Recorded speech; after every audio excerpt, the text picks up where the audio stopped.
मस्तपैकी आंबा लोणचं झणझणीत आंबा धुवून पुसून स्वच्छ पुसून चिरून घ्यायचा. मग फोडी पण स्वच्छ पुसायच्या. त्यामध्ये हळद, तिखट, मीठ घालून कालवायचं. नंतर त्यामध्ये मसाला घालायचा.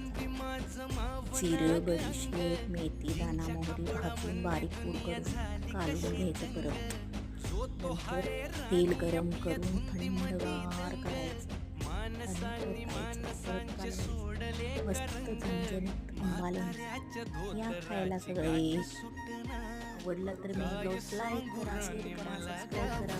निघेनात बघा